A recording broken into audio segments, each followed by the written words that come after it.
शादी करके फंस गया यार, अच्छा खासा था गवारा। जी हाँ, शादी जो कि एक बहुत ही अहम रोल प्ले करता है किसी भी इंसान की ज़िंदगी में, मगर मगर उस शादी को तोड़ पाना बहुत ही ज़्यादा मुश्किल होता है। जी हाँ, आज की वीडियो में हम बात करने वाले हैं डाइवोर्स के बारे में। तो व्हाट्स अप गाइस, मेरा नाम है नितेश कौशिक, आप देख रहे हैं वर्सेटाइल एडवोकेट। तो चलिए शुरू करते हैं।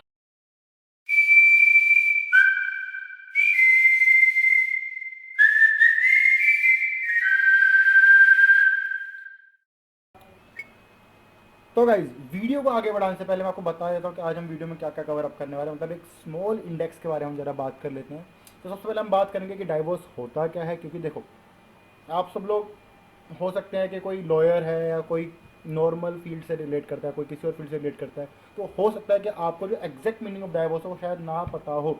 तो मैं आपको ज़रा वो बताने वाला हूँ। देन हम बात करने वाले हैं कि डाइवोर्स एक्चुअली डाइवोर्स लेने के लिए कितना टाइम लगता है, कि अगर आप कोई डाइवोर्स पटिशन फाइल करते हो कोर्ट के अंदर, तो कितना टाइम पीरियड आपको लग सकता है टू गेट अ डाइवोर्स। हम बात करने वाले स्टेप्स ऑफ डाइवोर्स केस के अंदर क्या क्या स्टेप्स होते हैं।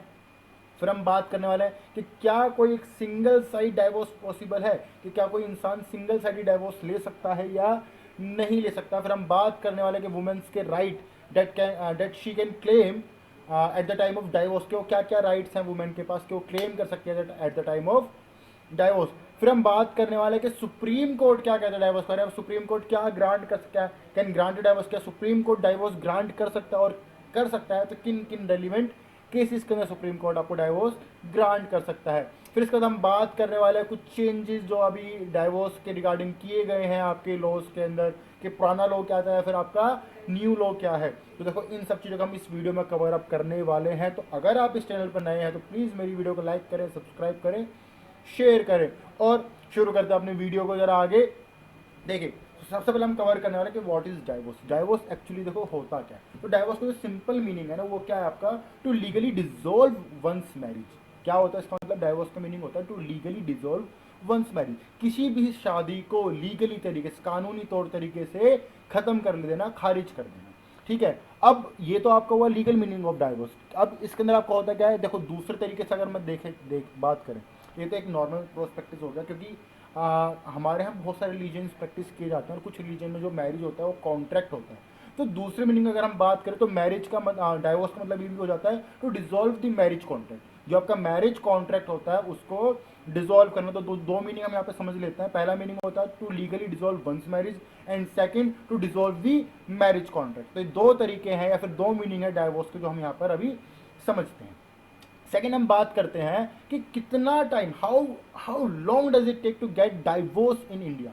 How long does it take to get divorce in India. अब देखो, इसका हम जरा इस चीज़ को प्यार से समझते हैं। अब देखो, डाइवोर्स लेने के काफ़ी सारे तरीके होते हैं, डाइवोर्स फाइल करने के काफ़ी सारे तरीके होते हैं। अब डाइवोर्स किन कंडीशन में फाइल किया गया है, फिर डाइवोर्स लेने का कारण क्या है, ये डिपेंड करता है। ठीक है, कि कितने टाइम पीरियड तक आपका केस वो चल सकता है। तो क्या बात करता है, तो मिनिमम जो मिनिमम टाइम पीरियड होता है जो भी डाइवोर्स केसेस के लिए लिया जाता है, वो मिनिमम 6 मंथ्स का होता है in the case of mutual divorce.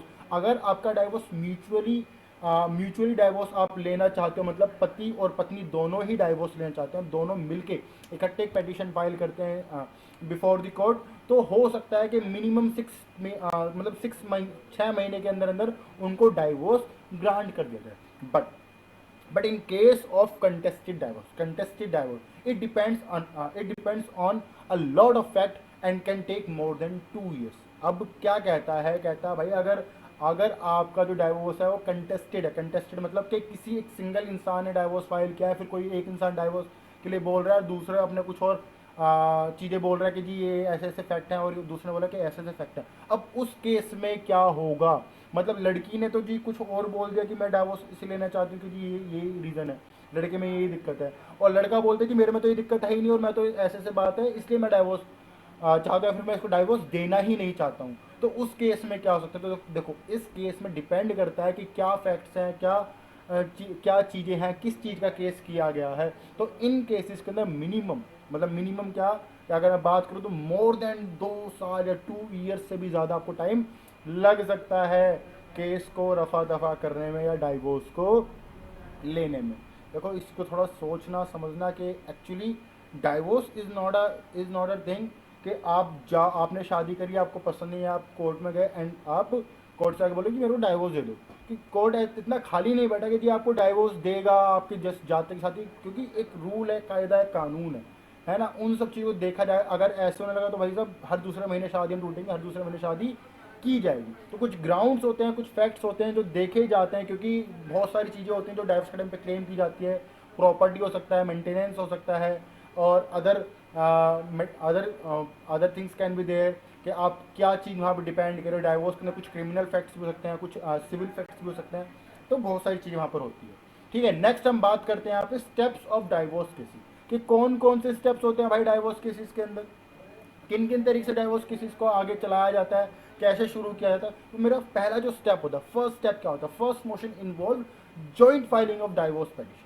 अब जो मेरा पहला मोशन, जो सबसे पहला स्टेप है वो क्या होता है मेरा, वो मेरा होता है जॉइंट फाइलिंग, के हम पहले जाएं और वहाँ पे फाइल करें कि भाई साहब मेरे को है ना डाइवोर्स चाहिए, है ना। तो ये पहला सबसे काम किया जाता है कि पहले हम कोर्ट के सामने समक्ष जाके क्या किया जाता है, अपने लॉयर्स के थ्रू एक पिटीशन फाइल कराते हैं, जिसमें हम साफ साफ बताते हैं कि जी हमें डाइवोर्स चाहिए फलाना फलाना इंसान से। ठीक है, सेकंड स्टेप क्या होता है कि जो हस्बैंड एंड वाइफ, क्या कहता है, husband and wife appear before the court to record statement after filing of petition. अब दूसरा स्टेप क्या है, जो हस्बैंड है और जो वाइफ है वो कोर्ट के सामने जाएंगे, जो भी उनके स्टेटमेंट्स है कि क्या रीज़न है, क्यों है, किस लिए वो चाहते हैं डाइवोर्स लेना, जो भी उन्होंने अपने पिटीशन के अंदर लिखवाया है उसके बिहाफ पे वो क्या करेंगे, अपना स्टेटमेंट रिकॉर्ड कराएंगे in front of the court.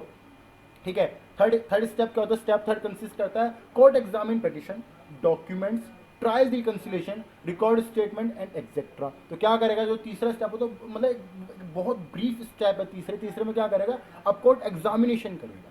अब जो पिटीशन आपने फर्स्ट मोशन में फाइल की थी इन बिफोर द कोर्ट, उसको एग्जामिन किया जाएगा। जो डॉक्यूमेंट्स आपने सबमिट किए before the court, whether whether they are the evidence कि आप क्यों डाइवोर्स चाहते हो, वेदर द क्या बोलते हैं उसको, मैरिज कार्ड और अदर थिंग्स के जो भी आप वहाँ पे सबमिट कर रहे हो बिफोर द कोर्ट, वो सब कुछ वेरीफाई करेगा, ट्राई करेगा। जो आपने पिटीशन फाइल किया उसके रिगार्डिंग आप दोनों पक्षों को सुनेगा, रिकन्सिलिएशन देखेगा कि अच्छा क्या हुआ है क्या नहीं हुआ है, फैक्ट्स को जो रिकॉर्ड किए गए थे उनको यहाँ पर एग्जामिन करेगा कि आपने हस्बैंड ने क्या बोला, वाइफ ने क्या बोला, एंड उनका जो निष्कर्ष निकल के आता है वो क्या हो सकता है, या फिर दोनों का कहीं ऐसा तो नहीं कि मिसअंडरस्टैंडिंग है। क्योंकि देखो कई बार क्या होता है कि जो लोग बाग डाइवोर्स के लिए पहुंच जाते हैं कोर्ट के अंदर, ठीक है, अब होता क्या है कि एक्चुअली वो लोग डाइवोर्स नहीं जाते, बट कहीं ना कहीं क्या होता है उनके थोड़ा सा एग्रेशन, थोड़ा सा ईगो होता है, क्योंकि कुछ मिसअंडरस्टैंडिंग उनके बीच में क्रिएट हो जाते हैं ड्यू टू दी फैमिलीज और other factors can be there. तो जो कोर्ट होता है बहुत ध्यान से इन सब चीज़ों पर ध्यान देता है। अगर उनके उनके बीच में कोई मिसअंडरस्टैंडिंग होती है और उस मिसअंडरस्टैंडिंग को रिजॉल्व करते हुए उनकी शादी बचाई जा सकती है, तो कोर्ट इस पर भी ध्यान देता है। लास्ट क्या होता है कि कोर्ट पास करेगा अपना ऑर्डर, डिपेंड करता है कि कोर्ट उनके स्टेटमेंट, उनके सब जो भी चीज़ें उन्होंने यहाँ पर कोर्ट को प्रेजेंट की हैं उनसे सेटिस्फाई है, कोर्ट को समझ में आता है कि उनको डाइवोर्स देना चाहिए या नहीं देना चाहिए। ठीक है, नेक्स्ट हम बात करने वाले हैं कि is one sided divorce possible in India, कि क्या एक तरफा डाइवोर्स पॉसिबल है इंडिया के अंदर। तो क्या कहता है कि under Hindu marriage act 1995 one sided divorce can be filed on ground such as cruelty, adultery, desertion, conversion, mental illness, communicable diseases, perception of death and renunciation of the world। अब देखो ये सारी चीज़ें अगर होती हैं तो भी हाँ सिंगल साइडेड डाइवोर्सेस यहाँ पर है, यहाँ पर लोग फाइल कर सकते हैं। क्रुएलिटी मतलब वही आपका क्या हो रहा है कि वहाँ पे उसको इंसान नहीं समझा जा रहा, मार पिटाई सब चीज़ें। ठीक है, अडल्ट्री मतलब कोई रेप जैसी चीज़ें वहाँ पर होती हैं। मेंटल इलनेस होता है, मतलब उसको मानसिक तौर से प्रताड़ित किया जा रहा है। कन्वर्जन करने के लिए उसको बोला जाता है कि आप ना धर्म परिवर्तन करो। ठीक है, कोई डिजीज़ है, कोई ऐसी डिजीज़ की जिससे दूसरे वाला इंसान भी अफेक्ट हो सकता है। ठीक है, या फिर वो अपना अगर कोई हस्बैंड या वाइफ वर्ल्ड को मतलब संसार को त्याग देता है, मतलब साधु संत बन जाता है, तो इन केसेस के अंदर क्या होता है कि वन साइडेड डाइवोर्स आपका पॉसिबल है अंडर हिंदू मैरिज एक्ट 1995 के अंदर। ठीक है, फिर हम बात करने वाले हैं यहाँ पर नेक्स्ट जो आपका पॉइंट आता है कि राइट्स क्या क्या है अ वुमेन कैन क्लेम, कि किन किन मुद्दों के ऊपर, किन किन चीज़ों के लिए अ वुमेन जो है क्लेम कर सकती है। तो पहला क्या आता है, women right on the joint property between her husband and wife. जो पहला क्लेम आपका बनता है वो ये है कि जी जो वाइफ है ना, अगर कोई जॉइंट प्रॉपर्टी है हस्बैंड एंड वाइफ के बीच में, तो राइट है वाइफ का कि वो उस पर क्लेम कर सकती है। दूसरा कहता है कि women's right on husband self acquired property. अगर हस्बैंड की सेल्फ एक्वायर्ड प्रॉपर्टी है तो जी वुमेन उसके ऊपर भी क्लेम कर सकती है। फिर तीसरा कहता है women right on ancestral property on her husband. अगर उसके हस्बैंड के पास कोई एंसेस्ट्रल प्रॉपर्टी है, कोई पुरखों की जमीन जायदाद है, तो जी उसके ऊपर भी क्लेम कर सकती है। और इससे अलग भी अगर मान लो बच्चा है तो बच्चे के लिए मेंटेनेंस क्लेम कर सकती है, या फिर बच्चा और बहुत सारी चीज़ें, कि अगर बच्चा है तो बच्चे के बिहाफ पर जो दादा दादी हैं उनकी ज़मीन जायदाद पर भी क्लेम किया जा सकता है। अपने सेल्फ मेंटेनेंस के लिए भी क्लेम कर सकती है। तो ये बहुत सारी चीज़ें यहाँ पर आ जाती हैं। ठीक है, इसके बाद नेक्स्ट आपका आता है कि supreme court can granted divorce. Can supreme court granted divorce की, क्या सुप्रीम कोर्ट डाइवोर्स ग्रांट कर सकता है? तो उसको हम जरा ध्यान से समझते हैं। क्या कहता है, supreme court can grant divorce in case of irretrievable breakdown. ठीक है, without sending the parties to a family court according to a constitution bench ruling. तो क्या कहता है कि अगर जी इर रिट्रेवेबल ब्रेकडाउन होता है, अगर आपका जो शादी है वो शादी ही नहीं थी कभी, या आपकी शादी क्या थी कि आप जब कन्वर्ट हुए थे इनटू दी मेजर, उससे पहले ही आपकी शादी हो गई थी, कि मतलब इसको बोलते हैं ना बाल विवाह अगर आपका हो गया था, तो उन केसेस के अंदर अगर आप डाइवोर्स चाहते हो और आप डाइवोर्स लेना चाहते हो दोनों पक्ष, तो उस केस में क्या होता है, आप फाइल करोगे सुप्रीम कोर्ट, उसके ऊपर सुओ मोटो लेते हुए आपको बिना कोर्ट बुलाए भी डाइवोर्स दे सकता है, क्योंकि कॉन्स्टिट्यूशनल उसके अंदर आता है। कहते हैं public interest lies in dissolving a dead marriage when a relationship has been rigged beyond hope of slavage। तो क्या कहता है देखो, a constitution bench held on Monday ruling that the Supreme Court can grant divorce in the event of irrelatable breakdown without sending the parties to the family court, when they must wait for at least 6 months to obtain by mutual consent or by proving acquisition against each other, granting legitimate to a ground of separation beyond the statutory provision under 1955 Hindu Marriage Act. The five-judge bench led by the Justice Sanjay Kishan Kushal said that the apex court can exercise its exclusive power under Article 142 and grant divorce to do complete justice to the parties in case where the marriage is totally unworkable। जहाँ पर marriage क्या है, properly unworkable है, वहाँ पर क्या कर सकती, सुओ मोटो ले सकती है, अपनी पावर एक्सरसाइज कर सकती है सुप्रीम कोर्ट और डाइवोर्स ग्रांट कर सकती है। इमोशनली डेड एंड बियॉन्ड स्लेवेज, अगर इमोशनली के कोई इमोशन ही कनेक्ट नहीं है शादी के अंदर, या फिर स्लेवेज का प्रताड़ना बहुत ज़्यादा की जाती है, उसको नौकर की तरह वहाँ पर ट्रीट किया जा रहा है, उसको स्लेव की तरह वहाँ ट्रीट किया जा रहा है, तो भी हाँ ऐसा हो सकता है। And therefore dissolution of marriage is the right solution and the only way forward. तो ये क्या होता है, ये आपके पास सुप्रीम कोर्ट के पास पावर होती है, जहाँ पर सुप्रीम कोर्ट डाइवोर्स ग्रांट कर सकता है बिना हस्बैंड और वाइफ को फैमिली कोर्ट बुलाए या फिर उनके वहाँ पर आए बिना भी।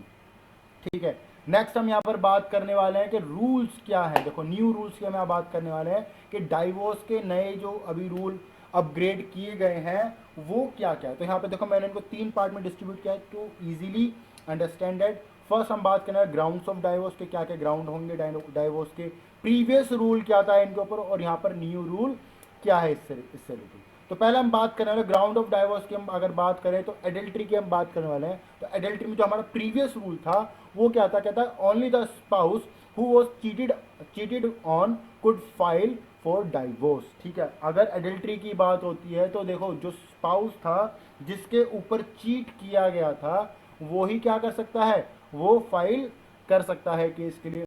On the other and both, अब जो न्यू रूल आया वो क्या है, both spouse can file for divorce. यहाँ पे दोनों ही जो स्पाउस हैं वो क्या कर सकते हैं, वो डाइवोर्स के लिए फाइल कर सकते हैं। दूसरा ग्राउंड आपकी बात करें मेंटल और फिजिकल क्रुएलिटी की, यहाँ पर क्या कहता है, देखो जो प्रीवियस रूल था क्या कहता है, इंक्लूड करता था physical violence, harassment, mental torture, but did not have a clear definition. अब इसके रिगार्डिंग कोई क्लियर डेफिनेशन यहाँ पर नहीं थी। अब जो न्यू रूल है वो क्या कहता है, include physical violence, harassment and mental torture, but now also include withholding financial support और denying access to a child, ठीक है। तो ये सब चीज़ें भी यहाँ पर क्या करता है, यहाँ पर ये इंक्लूड की जाती है।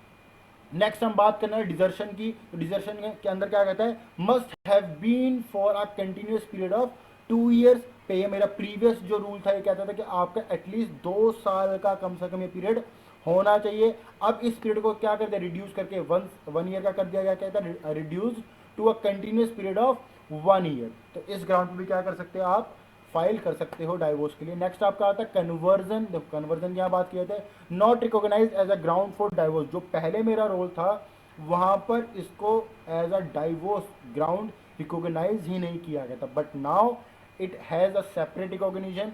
अगर आपको कोई फोर्स करता है कि जी आप अपना धर्म परिवर्तन करो, तो आप क्या कर सकते हो, आप डाइवोर्स के लिए फाइल कर सकते हो।